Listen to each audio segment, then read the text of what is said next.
All right, tonight's subtle emotion for courage is optimistic. And this one, man, if you were to ask me about this one in my 20s, I would have had a lot of anger and resistance and judgment. It's completely against optimism. Uh, just seems like something not real, people who lie to themselves, like those sickly sweet people do. But in my older age and wisdom, if you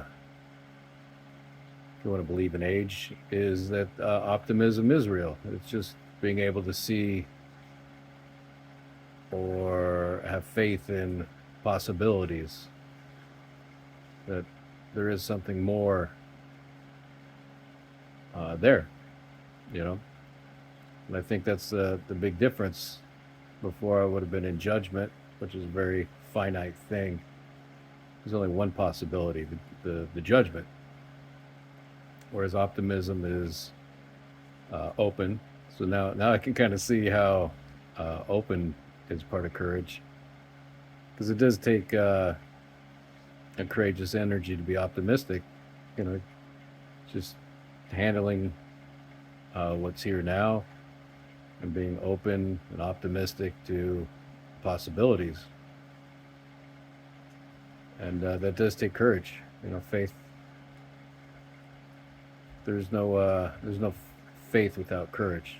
Courage is often a building block to these higher energy states.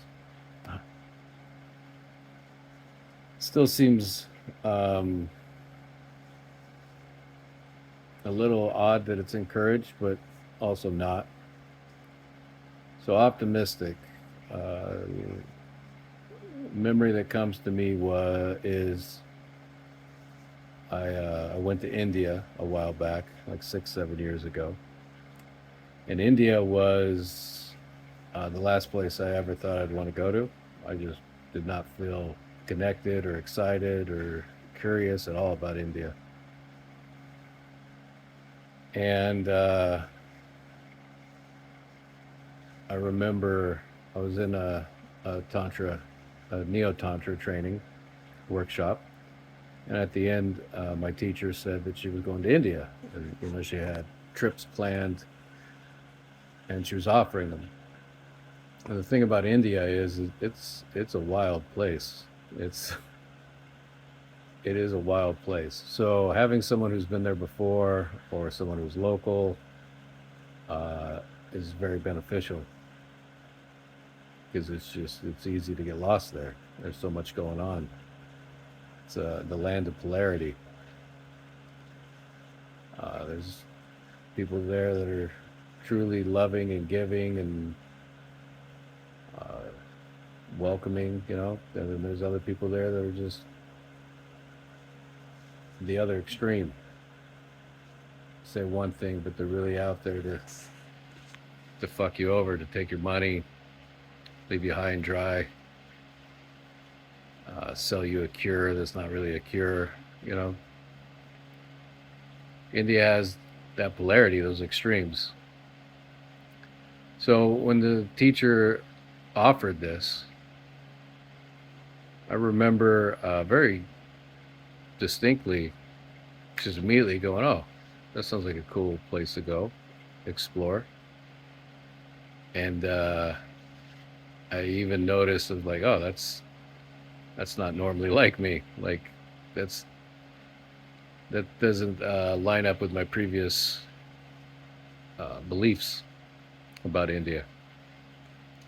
And I didn't know what was going to happen in India, and ultimately, there were a lot of highs and lows. It was the last place I went, uh, and then broke up from a 10-year relationship. Literally, when I got off the plane from India, but there was a lot of beauty in it, a lot of joy, a lot of connectedness, a lot of wonder, and uh, when I was like, "Oh, I'd love to go to India," Like I could feel the courage. I wouldn't say I would love to go to India. I was like, oh, that seems like a cool place to explore, and I was optimistic about it. I had no idea what I was going to go into.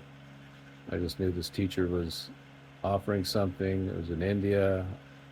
I was vibrating with energy from the Neo Tantra, and me and my girlfriend at the time committed to doing it.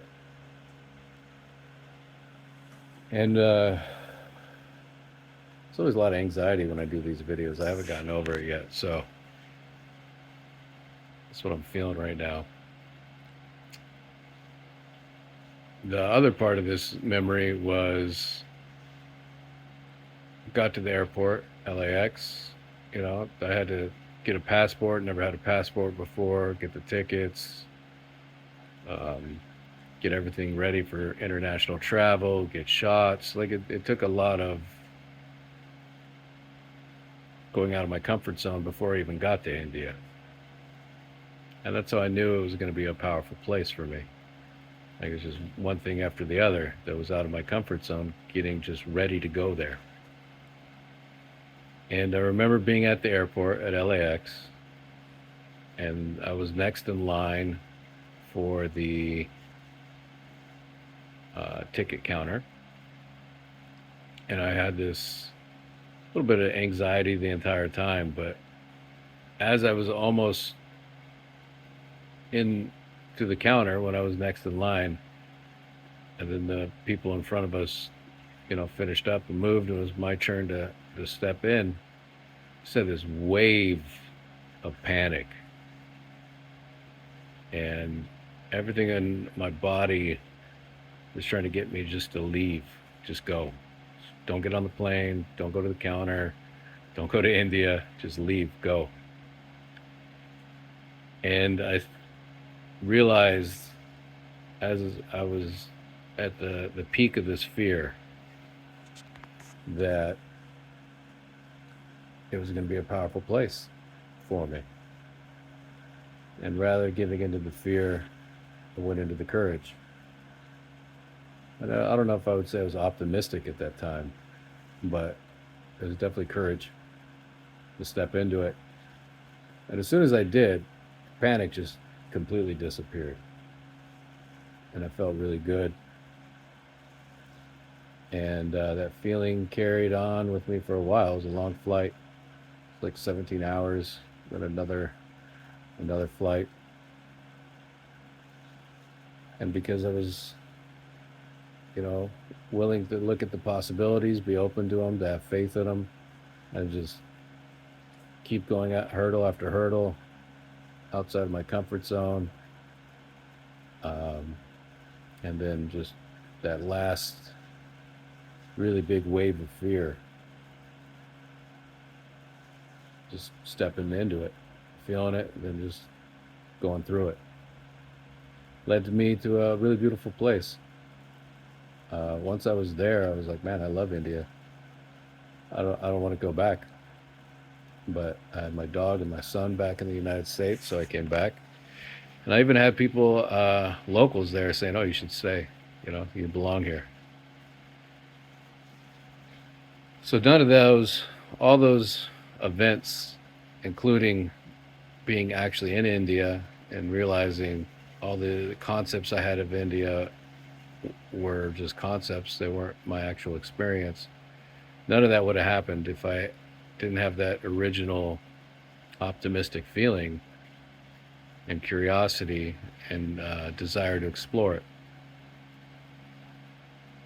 And that's the theme of courage. It really is. That's why courage is a powerful emotion. And I enjoy it. I'm grateful for it.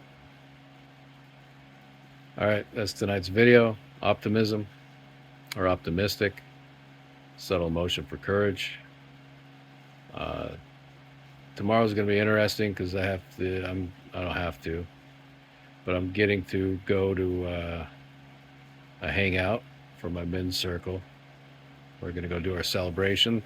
So I'm going to need to figure a way to step aside and still do these videos, still keep my commitment to myself that I said I was going to do them every day. So I'm looking forward to see what comes up when I make it happen. All right, I'll see you guys tomorrow.